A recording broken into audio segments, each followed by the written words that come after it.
माळशिरस तालुक्यातून जाणाऱ्या शक्तिपीठ महामार्गाला विरोधाची सुरुवात निमगाव मगराचे येथून झाली. विरोधाच्या 2 बैठकाही निमगावातच झाल्या. तेथून पुढे शेतकऱ्यांनी एकत्र येत शेतकरी संघटनेचे नेते राजू शेट्टी यांची भेट घेतली व परवा वेळापुरात राजू शेट्टी यांची सभाही झाली.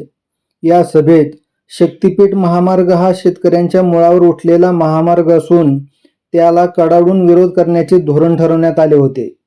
परंतु आज अचानक दिनांक 3 मे रोजी निमगावातील शक्तिपीठ बाधित सुमारे 80% शेतकऱ्यांनी एकत्र येत समर्थन समितीच्या वतीने पत्रकार परिषद घेऊन आमचा महामार्गाला विरोध नसल्याचे जाहीर केले आहे.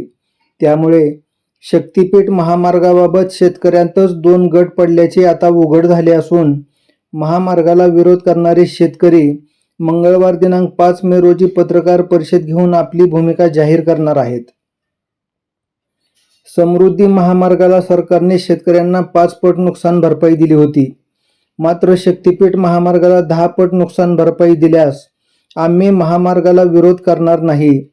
सरकारबरोबर योग्य तडजोडीची भूमिका घेण्याचे संकेतही शेतकऱ्यांनी या बैठकीत दिले.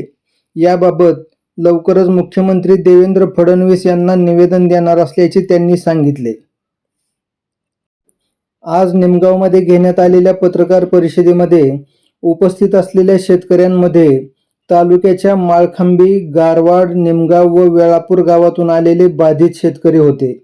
या शेतकऱ्यांनी यापूर्वी या महामार्गाला कडाडून विरोध केला होता.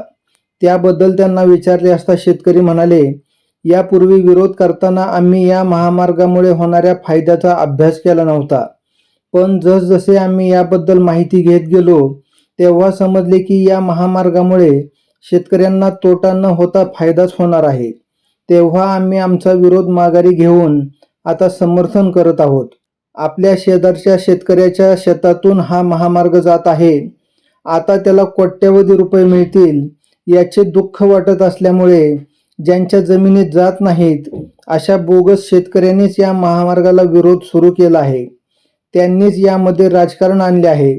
मोर्चे व आंदोलने करणाऱ्यांमध्ये खरे बाधित शेतकरी किती आहेत याची माहिती काढली तर हा बोगसगिरीचा प्रकार लगेच उघड होईल, असे बाधित शेतकरी निनाद पाटील यांनी सांगितले. तुमच्या जमिनीला सरकारकडून खूप पैसे मिळवून देतो, पण मला 5% कमिशन द्यावे लागेल किंवा महामार्गालगतची जमीन स्वस्तात खरेदी करून देतो असे सांगून फसवणाऱ्या एजंटांचा या परिसरात सुळसुळाट झाला आहे.